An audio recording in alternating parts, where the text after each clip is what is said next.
Hello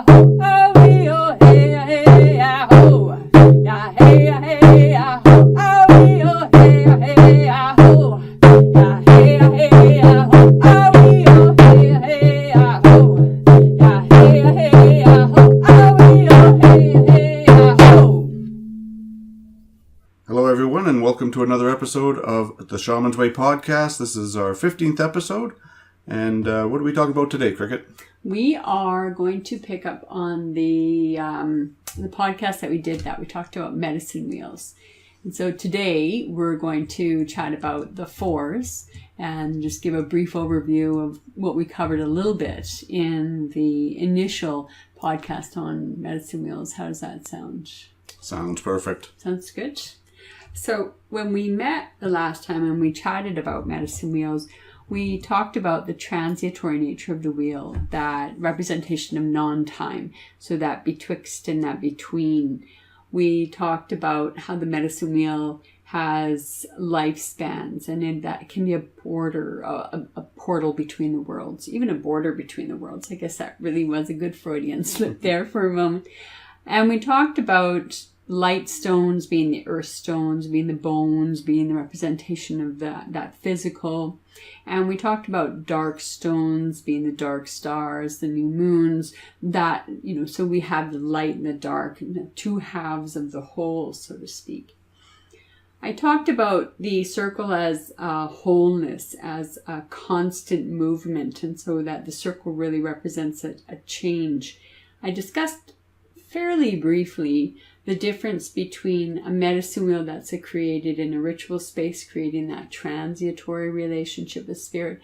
And then there are places where people have created beautiful medicine wheels on their property using however many stones, or some of them are incredibly elaborate and very beautiful, certainly.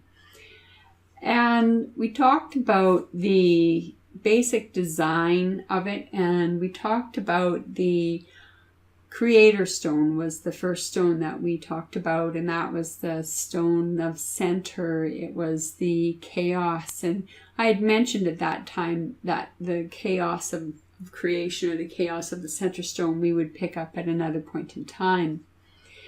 The Creator Stone as being the best of the spiritual and the physical, so it is the progenitor of the human path. Talked about the chaos of Father Sun, Father Sky as being stone number 2. 3 is Grandmother Moon, which is the middle world, the lower world. Then we talked about Earth as being the middle world. We then discussed very briefly the aspects of the 4 totems. We have Turtle as the totem for Earth, and that's the first to hold center. That's the stone after the Creator, Grandfather Sun, Grandmother Moon, and Earth. Then we have the Water Stone, and that is Frog. Talked a little bit about the turtle's significance to cultural history. We talked about the frog significance to not only from the physical perspective of being a barometer for the air and for the water, but we also talked about frog from a mystical tradition. I didn't discuss a lot about the Thunderbird rising from the ashes. And although I have a very good relationship with fire, I have never really encountered Thunderbird as a particular story for me. It's not part of my story. And then Butterfly as the 8th stone, and then that is the stone for air. And what I wanted to talk about today is the 4 aspects of the medicine wheel. Now there are tons of aspects about the wheel, but I think if we can learn the simplicity of the wheel first, then in learning the simplicity of the wheel, we also get a better ability to build on. It's like anything, right? You gave a good structure, and from that good structure is going to be something else. So we're going to talk about the 4s. So the very first thing we're going to talk about is East. And that is the stone that obviously sits in the East. For me, I have associated the East with air. I have associated East with illumination. On the medicine wheel, it is Wabon, and it is in relationship to the red-tailed hawk. And that is a great bird for the east. Some people place eagle in the east, and other people place the condor in the east. It depends really on where you are in your relationship to where you are on the globe, because that does have quite a bit to do with how your relationship to any of the elements are. In the south, we have our fire, and we also have Shah Deniz. And Shah Deniz on our medicine wheel is the coyote. And I like to, when we work with the medicine wheel, there are aspects of it that I think are fairly fundamental. If we have fire in one direction, then we're going to have certain lessons that are associated with fire. And if your south is earth and your north is fire, then I would suspect you come from down under, and I would suspect that you come from the place where things are different than here. So the fire is, we'll come back to what that is, but it's a coyote. I also like the story of the coyote and the mouse, and the two of them as being co-partners on the path of fire. And I like the story of the coyote as the coyote being the one who has the ability to have long sight, has the ability to see far. And the mouse is an amazing observer for the very immediate things within its view and within its purview. Why I like the coyote and the mouse as being two representatives of fire is every once in a while the coyote will pick up the mouse and throw the mouse into the air, and the mouse for all of a sudden gets a moment of the vision of what the world looks like beyond its shallow view. And those are the aha moments. In fire, we have the luxury of having the aha moments. We often have our illusions burnt away from us in fire, thereby creating a void upon which you are able to grow different changes and different transformations. So that is an aspect of south and fire for me. When we move into the west, which for me is water, and on the medicine wheel it's Mudjekeewis, and Mudjekeewis is Great Bear, and Great Bear is the representation of the inner wisdom and the inner dreamer. If we look deeply into many of the lessons of Bear, even the Bear, the Ursula Minor and the Ursula Major being the two aspects of the Bear constellations. West has many of the attributes of the deep psyche, the conscious psyche, the unconscious psyche. So those are those are good friends in that regard. And next on the wheel we have north and we have earth. North is Wabos, and it is the great buffalo on the medicine wheel. I also will put, Bear there. I think Bear kind of can travel from west to north, but for the intents and purposes of the wheel, we want to look at the four animals as they are taught in Sun Bear's medicine wheel, because that's what we're trying to learn, or that's the skeletal structure that I want to go from. From the other set of fours, so we have east air, south fire, west water, north earth. We also have the ages of wisdom, or the ages. So in the east we have the time of birth, and in the south we have the time of growth. And in the west, we have the time of the dying and the death. And in the north, we have the afterlife, or the regurgitation of life. But we have the life-death life cycle, or the death cycle. So with respect to the birth, the growth, the dying, and then the afterlife, there are also different colors that are associated with East and South. So with East, I associate the color yellow, as does Sunbearer, and in the South it is red, and in the West it is green, and in the North it is black. I do know that there are many other traditions who place different colors in different directions, and I honor and respect that there are many interpretations with respect to that. From that aspect as well, we also go into the 4 aspects of the human. So we could, it depends on you, but we could put intellect in the East, and we could put physical into South, we could put emotional in West, and we could put spiritual in the North. And those are the 4 aspects, or the 4 of the states of human mind. So the intellect, the physical, the spiritual, and the emotional. And when we work on the medicine wheel, it's important that those also, the representations of humankind, are located within the medicine wheel. And I don't really want to teach anybody where to put the 4 aspects of intellectual, physical, emotional, and spiritual. The understanding from my spirits with regard to that is that you need to take your own journey around the medicine wheel in order to find out which applies to you. On your wheel, it could be that South is intellect because it represents the quickness of mind. It could be that North is physical because it represents the stones and the standing nations. So it represents the bones and the blood structure of the body. I don't know what that is going to be like for you.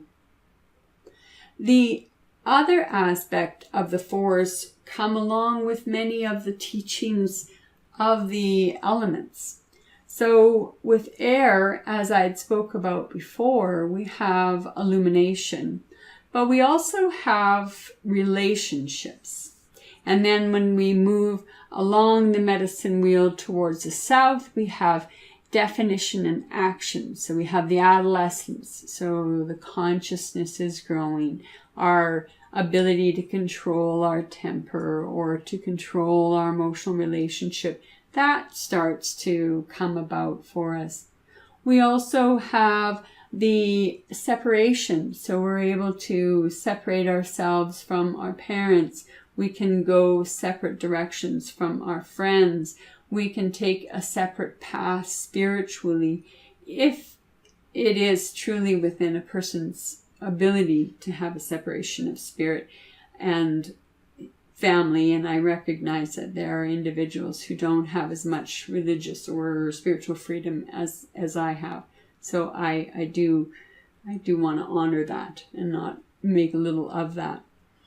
As we move along from the East to Southwest Fire, here we have contact, and we have conflict, and we have death. So we have that fight with fire. So fire and that conflict and death. For me, when I began on the medicine wheel, and I know I chatted about this in the last podcast we did on medicine wheels, I talked about my introduction to the world of fire and to the world of South.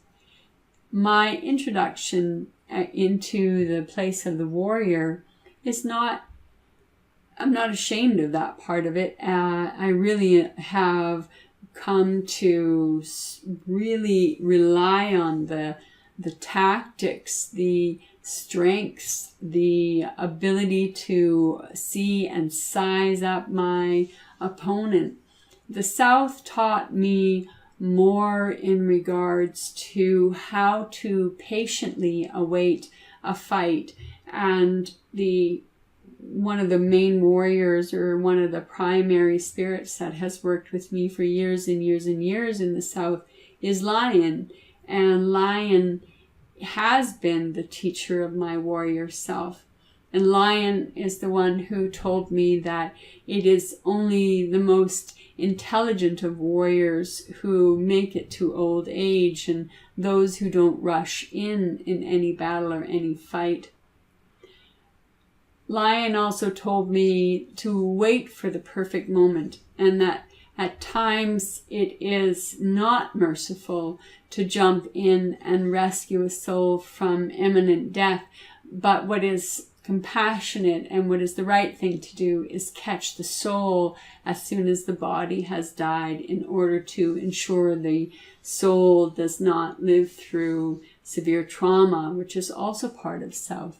South is the part of the recapitulation of the person, the illumination coming to true light. Or the fires of South also allowed me to pay attention to my environment. I think that I want to take a small segue into the adolescent mind and the young mind and the maturing mind in South.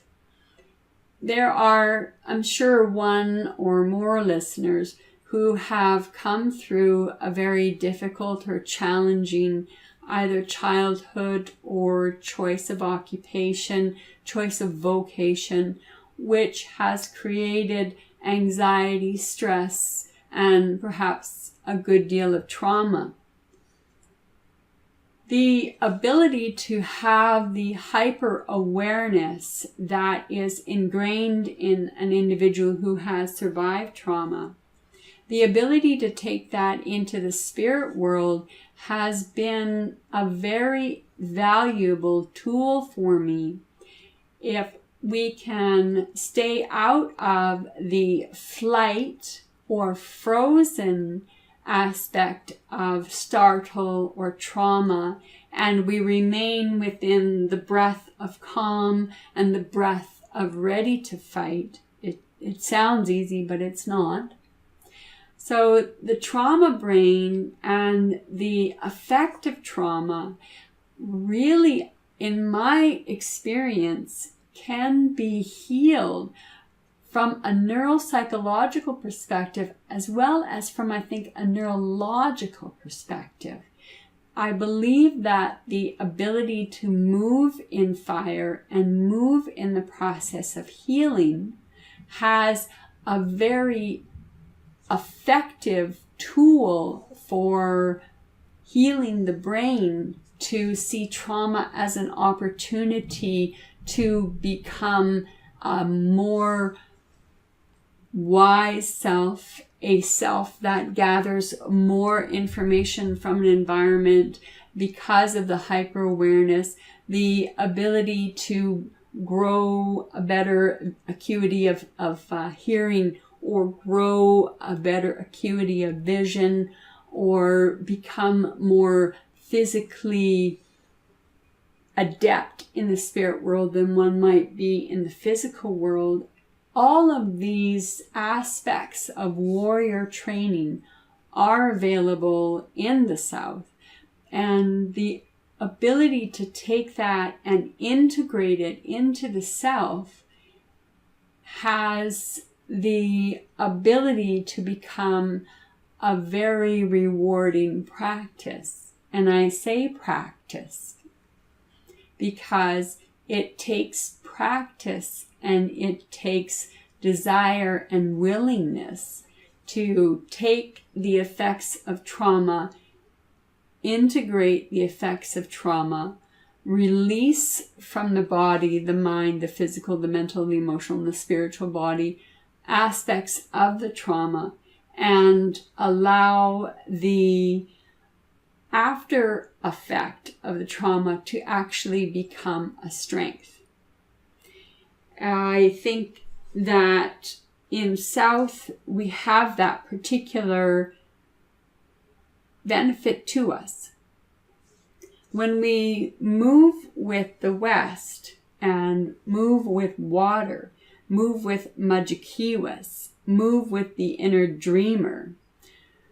We've come through personal responsibility, and we're coming through that awareness of a full cycle. So we are emerging in ourselves. So once we've come through conflict and death, we emerge as a emergence to adulthood and emerging into even parenting ourselves. And we move forward again into learning and understanding. On the east, we have illumination. On the west, we have introspection. So we have the vision of being the illuminated, being awoken, being that golden, that yellow vision, that first vision, the Buddha vision in a sense, the initial, the beginner's mind. And then that mind being tempered through challenges and structural beliefs and abrasion of the illusions, the abrasion of self, to move into the West. So the mind has the ability to have introspection into what has just gone on. And in that learning and understanding in the West, we come to that place of the deep psyche. We come to that place of the unconscious self. We come to that place of the collective unconscious. We can look at the traditions who have beautifully placed the aquatic animals in the West, such as the amazing wisdom of the whales, to the incredible playfulness and spiritual acuity of the dolphin. I have met so many people in my journey through shamanism who are in love with the dolphin and who have incorporated the dolphin into their spiritual awareness. I think that's beautiful. I think that is a grand emissary from the spirit of the West to the human psyche. West is also the place of the magical creatures. This is where we have the veil between one world and another world. This is where we have the veil between the conscious and the unconscious self. This is where we have the veil between the human world and the world that our grandmothers talked about, which would be the world of the fae, the world of the fairy, the world of the sprite, the world of the gnome, the world of the nature spirits. We have magic as well. We have various deities that are associated with the West. Those deities are generally associated with the full moon, and the full moon is generally associated with water. In all of the compilation of the myths that I've studied that relate or support this belief, there are always warnings of the conscious and the unconscious self. When we have the reward of finding out who we are, or an awakened mind, there is also the negative aspect of the awakened mind. Take a look at the difference between a lovely dream and a nightmare. You are the same person. You are moving into the same psyche. So therefore, you have the ability to have that positive experience dream and that psyche warning experience of dream. So an awakened and enlivened mind also is a mind that activates a deeper aspect of shadow. And West talks and works with that duality of consciousness, with that duality of learning and understanding, with the ability to let go of things. This is on the wheel where we have lived through learning about different things. Then we are acquiring knowledge. In the West, we are integrating the knowledge that we have found out. So we attempt to understand the psyche of ourself. We attempt to understand the fabric of the spirit world. We attempt to understand our relationship within that world. And from that perspective, then we move into the north. And as we have the knowledge gathered, now we're starting to move into wisdom. So this is a time when there is generally love and unity within the human condition and also within the cosmos. The older we become, sometimes, not always, not everybody wants to change. Not everybody is kind or nice. And, the north is crotchety. There can be crotchety things out there. I don't know. Not all elders are sweet. At least one of my grandmothers wasn't very sweet. So she did not teach me love. She did not teach me unity within the human condition. And she did not teach me that the cosmos was a beneficial place. So I had to acquire all of that learning in order to turn that knowledge into wisdom. And the wisdom of my moving into maturity, the elderhood, and the crondom is to move forward with the ability to express love, and more so the ability to receive love. For me, it goes lots of different ways for lots of other people. I do want to see a unity with the human condition. When I was in my very South warrior part of myself, I thought that I was too fragile to listen to the news, too fragile because I didn't want to open myself up because I had empathic abilities. And if I opened myself up, the wounding of the world would hurt me. And it did hurt me. But as I got older, I realized that in stepping outside of the continuation of the medicine wheel, the continuation of growth, the continuation of the wheel of forever turning within the news and within the world, I realized that as a healer, if I can't go out there and if I can't go into a mall because it's too crowded and I might get overjuiced, if I can't listen to the news because it might be too much for me, then what fucking good am I if I can't allow the world to work through me in order for me to work within the world? And so I had to get over myself and start to move into the world to understand what is going on from a geopolitical perspective, understand what is going on from an economic perspective. And the tangent could go on forever from there. So as we do move from the West, we do move into elderhood. And this is where we move into the death and decomposition. There will be a later podcast or 2 podcasts where I'm going to talk about the ascension of the soul and the descent of the soul. And that's really what these stories are going to be about. They're going to be about the death and the decomposition of self. And then on the other side of North is that gestation and that birth of self. So the stories of the descent and the ascent really talk about the death, decomposition, the birth, and the gestation. And that's what occurs in the North. The North are also the old timers. This is where the very first people were about, the very first tribe. So the very first tribe is the Rock Nation, the very first peoples. They are the first peoples. They are the oldest of the old. When the world was still in its form and shape and nothing grew, well, not much was growing on it, there were stones. And they were the oldest and are considered by many to be the absolute oldest of wisdom keepers. When we look at the sacred mountain, many traditions have a world tree, but many traditions, especially those that are within the mountains and the mountainous regions, they have a world mountain.